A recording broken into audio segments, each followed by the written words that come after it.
ان نوجوانوں سے یہ آج اس سوال پوچھتا ہے کہ آپ آج کل کیا کر رہے ہیں؟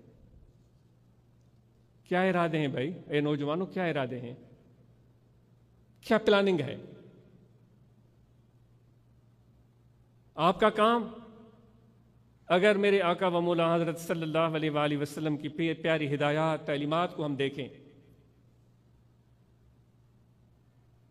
تو آپ صلی اللہ علیہ وآلہ وسلم نے فرمایا کہ میں اپنی وراثت میں علم کو چھوڑ کر جا رہا ہوں۔ اے نوجوانوں، اس ناقص عاجز کی نظر میں اگر کوئی چیز آپ کے لیے جستجو جس کی کر سکیں اور جس کو پانے کی تمنا کر سکیں تو وہ علم ہے، وہ فن ہے، وہ ہنر ہے۔ اے نوجوانوں، آگے بڑھو، علم، فن اور ہنر کو حاصل کرو۔ اس کے بغیر ہمارا مثال ایک ایسے غول کی طرح ہے، جس طرح بھیڑ بکریوں کا غول ہو، ان کو کچھ کرنا نہیں آتا۔ ان کا حال یہ ہوتا ہے اس بھیڑ بکریوں کے غول کا کہ ایک آدمی آتا ہے، ہاتھ میں ڈنڈا اٹھاتا ہے، اس ہزاروں کے بھیڑ بکریوں کے غول کو آگے ہانک کر چلا جاتا ہے۔ وہ ان کو شمال لے جائے، جنوب لے جائے، جنگل میں لے جائے، دریا کی طرف لے جائے، کنویں میں پھینک دے، وہ بھیڑ بکریاں اس کے اشارے پر چلتی رہتی ہیں۔ اے نوجوانوں، اللہ نے تمہیں عقل سے نوازا ہے۔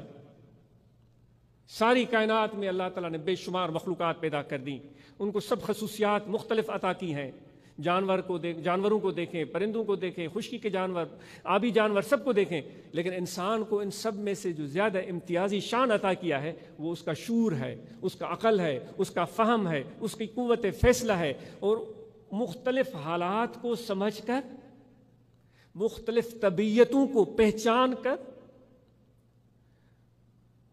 اس کے مطابق ان کے ساتھ برتاؤ کر کے ان کو قابو میں لانا۔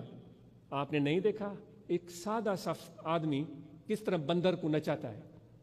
اس نے کسی کالج میں نہیں تعلیم حاصل کی، لیکن اس نے اس جانور کو اپنی حکمت عملی سے اپنا تابع بنا دیا۔ کہ آپ نے نہیں دیکھا جو لوگ شیر کو کتے کی طرح پالتے ہیں اور اس کے اوپر ہاتھ پھیرتے رہتے ہیں، اس کے گلے لگ جاتے ہیں اور شیر ان کو چاٹتا رہتا ہے۔ اے انسان، یہ تیرا عقل ہے؟ اتنے طاقتور جانور کو جس کا ایک پنجہ اس کی جان کو ختم کر سکتا ہے، اپنے عقل، اپنے ذہانت اور فطانت کے ذریعے ان کو تو قابو کر لیتا ہے۔ یہ تیرا شعور ہے، تیرا عقل ہے، تیرا فہم ہے جو اللہ تعالیٰ نے تمہیں ودیت کیا ہے۔ بے شمار مثالیں، یہ اسپیکر، لاؤڈ اسپیکر، یہ مائکروفون، یہ بلب، یہ ساری چیزیں انسان کے عقل اور فہم کے کرش میں ہیں۔ آدم علیہ السلام کو اللہ تعالیٰ نے جو علم عطا کیا تھا، سب چیزوں کے نام ان کو بتا دیے تھے کہ جب تم زمین پر جاؤ گے تو جتنی بھی چیزیں میں نے تخلیق کی ہیں ان سب کے نام یاد کر لو۔ تو آج تک وہ سائنسدان، وہ محقق، وہ آدم علیہ السلام کے وہ جو ودیت کیے تھے خدا نے نام، اس کی روشنی میں آج کل پہاڑوں میں بھی جاتے ہیں، سمندروں میں بھی جاتے ہیں، جنگلوں میں بھی جاتے ہیں، وہ مختلف بوٹیوں کو بھی کھوجتے ہیں کہ اس میں کس بیماری کا علاج ہے، اور سینکڑوں چیزیں وہ ہمارے سامنے لے کر آتے ہیں، عقل حیران رہ جاتی ہے۔